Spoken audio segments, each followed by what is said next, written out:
Bom, eu não tenho um sermão para hoje, mas eu tenho alguns princípios que eu quero compartilhar. Você está comigo? Diga amém.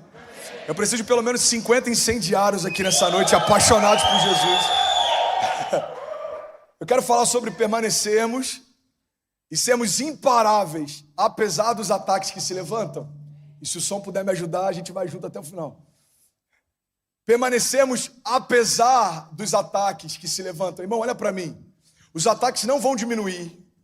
E se você está crescendo em Deus, pelo contrário, eles vão ser cada vez mais fortes e cada vez mais específicos. A grande verdade é que, por mais que os nossos gigantes em alguns momentos possam se tornar maiores do que eram no passado, nós também estamos mais revestidos do que estávamos no passado. Nós estamos mais seguros e mais convictos do que estávamos no passado. As nossas raízes estão mais firmadas do que estávamos no passado. Então a grande verdade é que todo novo ataque do inferno nada mais é do que uma nova tentativa de parar você. Mas olha só, irmão, o Covid não te parou, a crise não te parou, o medo não te parou, a depressão não te parou. E eu vim declarar em nome de Jesus que aquilo que te manteve até aqui é o que vai te levar até o próximo nível. Você está comigo? Diga amém. Sabe, eu acredito de verdade que Deus está muito mais interessado em mudar o nosso interior do que as nossas circunstâncias. E quando a gente entende isso, a gente fica menos refém das tempestades e a gente fica muito mais seguro, independente delas. Irmão, Jesus dorme em meio a uma tempestade porque ele sabia o que carregava. Jesus dorme em meio a uma tempestade porque ele sabia o destino que tinha. Então ele sabe que tem uma cruz esperando por ele, e ele sabe que existe um poder sobrenatural habitando nele. Irmão, a grande verdade é que tem muitas tempestades parando você, porque você se esqueceu da porção de Deus que carrega. Tem tempestades que nos param, não porque a gente não carrega algo sobrenatural, mas porque a gente se esqueceu disso. Eu vim nessa noite só lembrar de algo que você não pode esquecer, em meio a todo ataque que se levantar contra você e a sua casa. Você está comigo? Diga amém. O teu ano, irmão, a gente ainda tem meses para viver o maior ano da nossa vida, o ano mais sobrenatural da nossa vida, eu creio nisso. E eu preciso que você entenda que o teu ano tem muito mais a ver com como você está do que como as coisas estão. Irmão, quando essa chave vira dentro de nós, não tem nada mais capaz de roubar nossa alegria. Porque se tem uma crise, ok, tem uma crise, tem um novo milagre. Se tem um levante, ok, tem um levante, tem uma nova patente. Se tem um gigante, ok, tem um gigante, tem um novo nível. Irmão, a cada novo levante do inferno, tem uma nova patente de Deus para você. Eu não sei se você percebeu, mas nesses últimos meses, foram meses de aceleração. Quem não entendeu, usou como desculpa a crise para parar. Mas quem entendeu, usou como plataforma a crise para crescer. Se você me perguntar como foi 2020, eu vou te falar, foi o melhor ano da minha vida, até que chegasse 2021. Porque essa é a dinâmica da fé, enquanto tudo te comprime, a tua fé se expande. Então pressão para nós não é um problema, pressão para nós é matéria-prima. Pressão para nós é matéria-prima. Eu preguei esses dias lá em Miami sobre a matéria-prima, e uma coisa que é interessante é que às vezes a gente está em busca do produto final, mas se esquece da matéria-prima que gera ele. Eu não sei se você já parou para perceber, mas a matéria-prima de todo milagre na Bíblia foi um problema. Todo milagre é uma resposta de Deus para resolver um problema. Então Pedro anda sobre as águas, e quando ele afunda, Jesus vai até ele e imediatamente estende as mãos. Jesus resolve um problema, e a gente acha incrível o fato de Pedro andar sobre as águas, mas a gente não pode se esquecer, irmão, que Jesus só precisou socorrê-lo, porque em algum momento ele começou a afundar. A gente acha incrível o milagre das muralhas ruindo, mas você tem que parar para analisar, irmão, que se não fosse o gigante, não haveria o testemunho de Davi. Se não fosse a cadeia, não haveria o testemunho de José. Se não fosse a cruz, não haveria o testemunho de restauração da tua casa. Então, quando eu começo a entender isso, problemas não são o ponto final da história. Problemas são a matéria-prima do próximo milagre. Para pensar, Jesus começa a pregar e as multidões vão seguindo ele. Então Jesus começa com poucos, se tornam muitos, daqui a pouco milhares. Só que quando ele está prestes a ser crucificado, todos eles vão embora.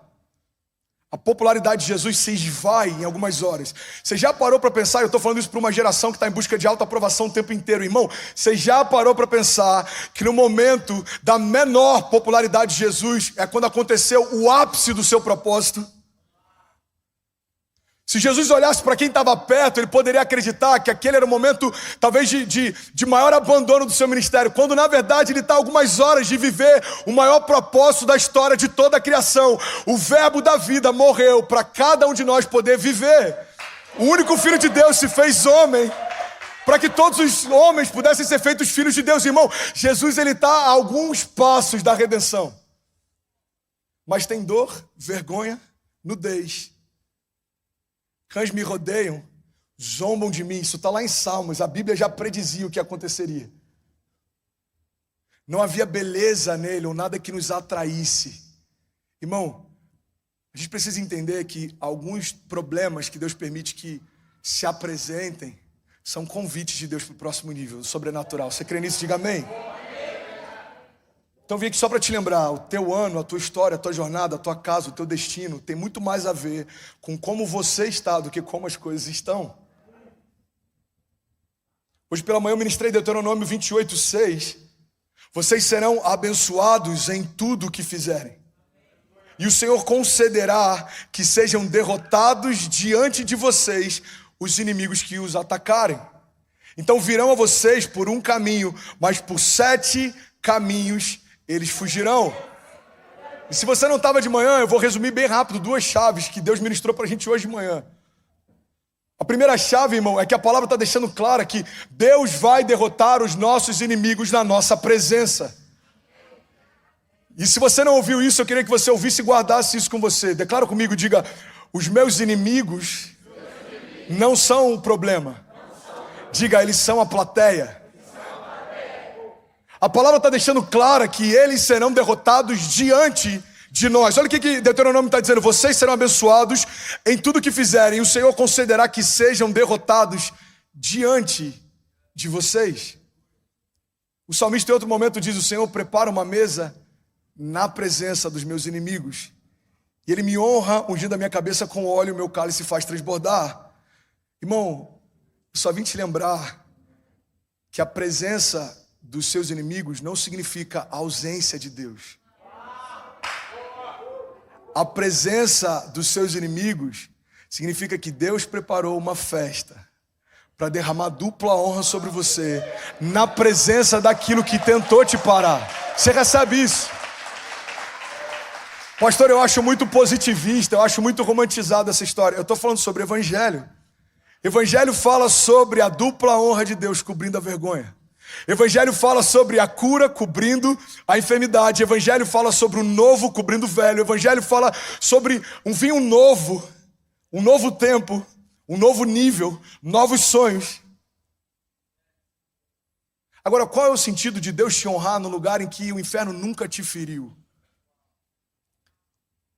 Existe uma graça sobrenatural quando no lugar da tua vergonha Deus opera o teu milagre. Então olha para esse ano e avalia alguns cenários adversos como oportunidades de milagres. Eu sei que é difícil falar sobre isso, porque muitas vezes parece hipocrisia da nossa parte. Eu não estou dizendo para você correr atrás de problema, ok? Eles vão correr atrás de você, fica tranquilo. Você não vai precisar correr atrás de lutas, elas vão correr atrás de você. Agora, a grande verdade é que cada vez que elas se apresentam, existe um novo nível de Deus disponível para você. Você está comigo? Diga amém. Hebreus 11:34 diz: da fraqueza tiraram força e tornaram-se poderosos na batalha e puseram em fuga exércitos estrangeiros. Você percebe que a matéria-prima da força é a fraqueza? Alguns de nós talvez vão dizer: eu tenho uma fonte inesgotável de força, então. It's true. Come on, bro. So good. Can I preach in English? Not today, but maybe in future. Invite me, please, for preaching in English. Please, I need. So good. Oh, Jesus. Da fraqueza tiraram forças. Irmão, a matéria-prima do teu milagre é um presente de Deus. A tua crise é um presente para prosperar. O teu medo é um presente para a ousadia. O teu gigante é um presente para acessar o reino. Irmão, tudo que Deus permite que chegue até você é um presente dele para levar você para o próximo nível. O pastor Marcelo acabou de compartilhar um testemunho. Irmão, quando você dá numa estação difícil, quando você libera algo numa estação difícil, você está dizendo para Deus, Deus, eu não estou refém das circunstâncias, porque eu creio num Deus que se move apesar delas. Gênesis 26:12 fala o seguinte, olha, Isaac no tempo da seca, semeou e colheu ainda aquele ano 100 vezes mais do que tudo que foi semeado. Local, deserto. Cenário, árido. Qualquer pessoa natural diria, guarda semente para a próxima estação. Mas quem entendeu o poder do sobrenatural fala, eu não dependo do tempo certo para colher o fruto certo. Então, independe da terra, porque o meu fruto não vem de forma natural. Irmão, Deus pode fazer infinitamente mais do que tudo que pedimos ou pensamos, segundo o seu poder que em nós atua. Então eu vim aqui só te lembrar que não tem a ver com como as coisas estão, mas como você está. Tem uma frase de um pastor da Califórnia que eu acho incrível, ele diz, viver fora da vontade de Deus irá nos colocar em perigo, mas viver a vontade de Deus vai nos tornar perigosos. É por isso que o inferno está muito mais preocupado em confundir você do que em parar você. Porque quando ele confunde você, você mesmo se para. Irmão, preste atenção nisso. O inferno está muito mais preocupado em fazer com que você não desperte para quem você realmente é do que para qualquer outra coisa. Porque se você ainda não sabe o que carrega, irmão, você não tem ideia do que Deus tem preparado para você. Então a gente começa a se limitar e achar que a bênção de Deus é um bom score no próximo ano. A bênção de Deus é a aprovação de um financiamento ou de um processo imigratório. Não, irmão, isso é consequência da graça que você carrega. Você percebe que a gente, sem se ligar, começa a tornar como um milagre sobrenatural algo que está disponível até para quem não crê no Deus do sobrenatural. Você tem noção da quantidade de pessoas que conseguem um green card mesmo não sendo cristãos? Você tem noção da quantidade de pessoas que têm um excelente score mesmo não acreditando no Deus do sobrenatural? Então não acredita, irmão, que o teu sobrenatural está na mesma medida daqueles que não creem no sobrenatural. Você já parou para pensar que a gente precisa ressignificar o que de fato é mover no sobrenatural? Se a gente fosse enumerar alguns dos milagres no último ano, talvez alguns de nós colocaria nessa lista coisas que qualquer pessoa bem intencionada consegue conquistar. Me fala dos teus milagres no último ano. Ah, pastor, a gente conseguiu a aprovação da casa, a gente conseguiu o visto para cá, a gente conseguiu que Deus abrisse portas. Não, ok, mas o que tem de sobrenatural? Porque tem milhões de pessoas vivendo exatamente isso, exatamente agora. Eu não quero diminuir a tua conquista. Eu quero elevar a tua expectativa. Amém? Existe uma porção sobrenatural disponível para nós. E qual é a matéria-prima disso? As crises. Existe uma expectativa em Deus sobrenatural. A gente só tem que alinhar o nosso coração com dele. Irmão, da fraqueza tiraram forças. Da fraqueza tiraram forças. Eu só vim te lembrar que a estação que a gente está vivendo é a estação mais propícia para a gente prosperar e romper. Você está comigo ainda? Diga amém. Percebi que 30% ficou abatido porque era toda a galeria de milagres que você tinha do último ano. Eu não quero diminuir, eu quero aumentar a tua expectativa. Amém? A compra da casa é incrível, mas a casa se tornar um lugar de oração é diferente. O teu score é incrível, mas príncipes te chamarem para a mesa e pedirem conselhos é diferente. Há 2 semanas atrás me chamaram para representar o Brasil num projeto chamado Good Friday. E adivinha? I don't speak English. Oh, thank you so much. Love you, bro. E aí eu preguei em português com tradução simultânea.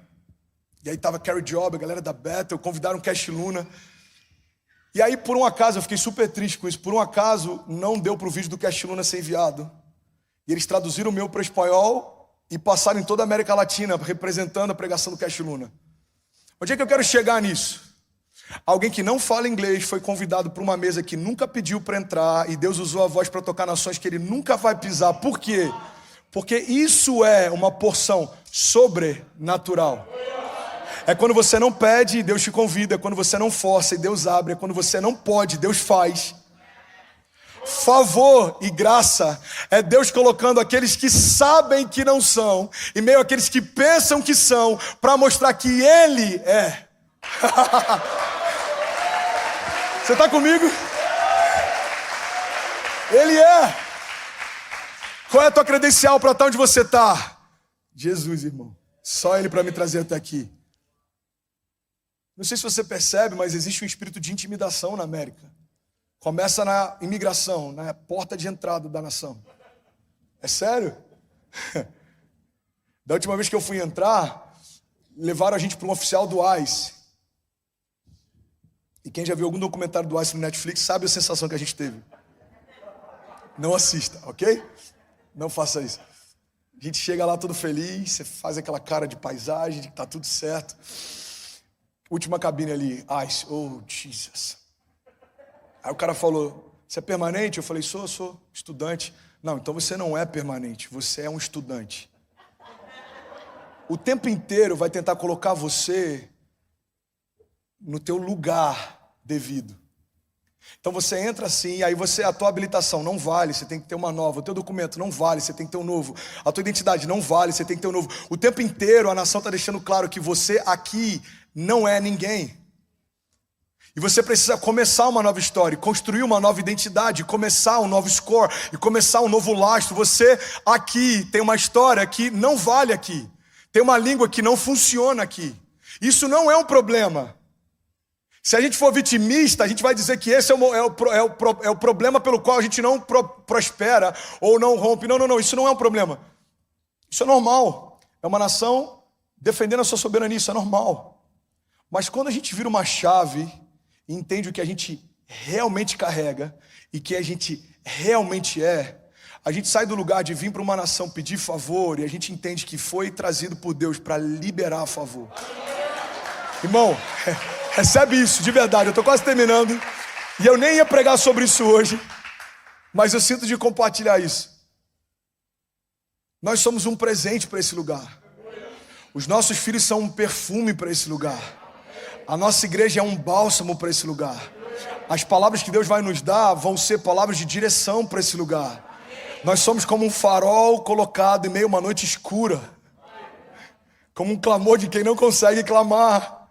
Nós somos o fogo de Deus para renovar altares quebrados. Nós somos o novo de Deus para restaurar púlpitos vendidos. Nós somos o novo de Deus para essa nação. E se você não entender isso, você vai continuar achando que a compra de uma casa é o teu milagre.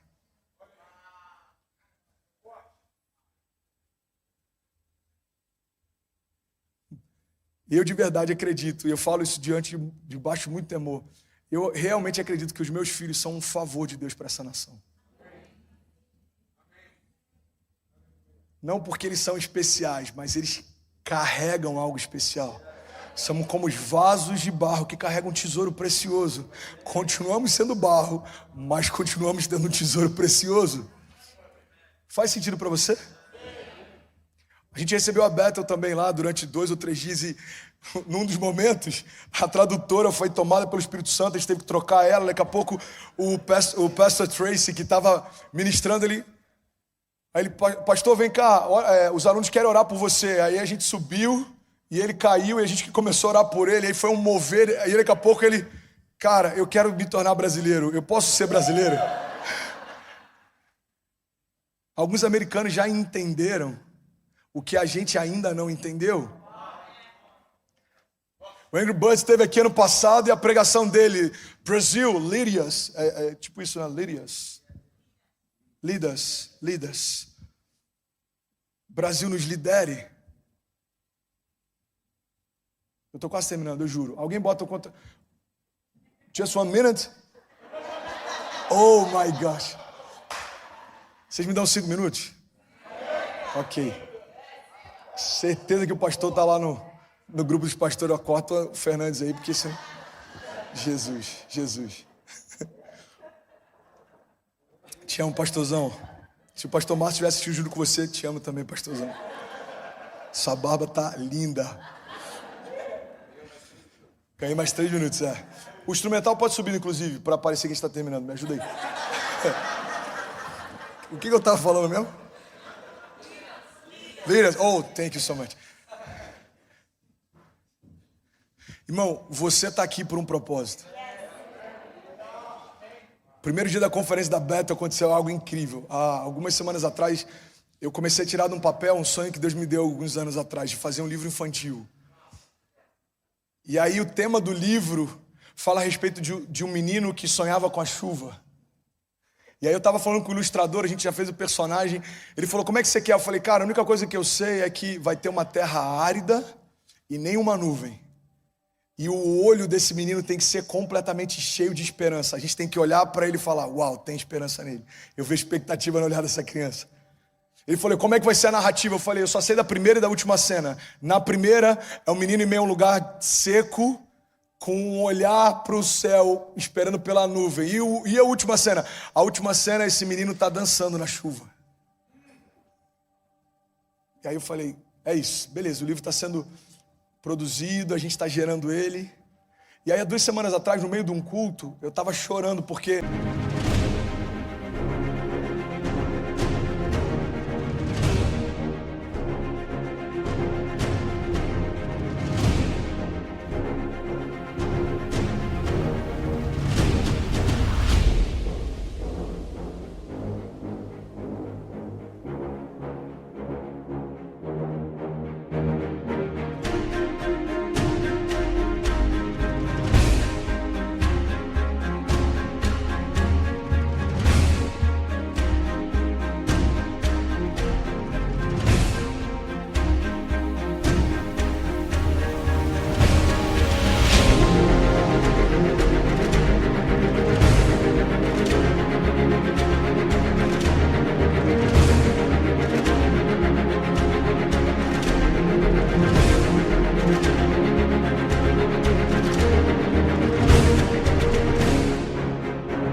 Tem cultos, nem todo culto é como esse, irmão. Vamos ser sinceros, nem toda igreja brasileira está vivendo o que a gente tem vivido nesse tempo. E eu estava chorando porque eu falei, Deus, eu sonho com um avivamento. Que a gente não tenha um culto incrível e um culto ok. Eu sonho com um avivamento que a gente não dependa do louvor para nos liderar em adoração, mas para que a gente junto vá para esse lugar. Eu sonho, e a gente vai viver isso. Um momento em que quando o Kids abrir as portas, as crianças vão invadir os auditórios e elas vão liberar palavras de conhecimento e sabedoria. Você crê nisso, irmão? Você crê nisso? Eu sonho nisso. E aí eu tava chorando porque foi um culto difícil, parecia que não tinha fome, parecia que não tinha expectativa, parecia que alguns nem queriam estar lá. E Deus falou comigo, você é como um menino que sonha com a chuva. E aí no primeiro dia da Bethel, eu senti no meu espírito, mano, um som de chuva dentro do auditório. E eu vou finalizar, eu quero liberar isso sobre você. A gente precisa entender qual é... I'll cherish every moment, every day. For your love has lit my path in everywhere. In the tender touch of your hand, I find the strength to rise and stand. Through every trial, every tear we've shed, your love's been the shelter where I find my bed. For your love's been my anchor, life's stormy seas, a beacon of hope guiding me to be free. So I'll cherish every moment, every day. For your love has lit my path in every way. With grace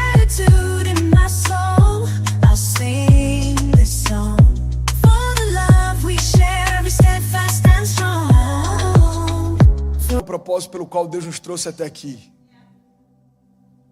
Por mais que seja uma nação próspera, em algumas áreas existe uma terra seca. Enquanto o nosso olhar tiver esperança pelo sobrenatural de Deus, irmão, existe expectativa pela chuva. Eu consigo ver uma chuva, uma nuvem do tamanho da mão de um homem, e a gente vai falar, cara, o que é isso? Irmão, eu creio que a gente vai ter alguns momentos em que vai parecer que está chovendo, mas a chuva não é lá fora, é aqui dentro. Eu creio no renovo de Deus. Você sabe o que aconteceu aqui antes da gente vir para pregar? Esse bálsamo, isso é uma chuva. Você já viu como é que a chuva funciona? Eu não sei se tem alguém aqui que é como eu, mas eu sou apaixonado pelo cheiro da terra molhada quando chove. Você fala, cara, não é incrível?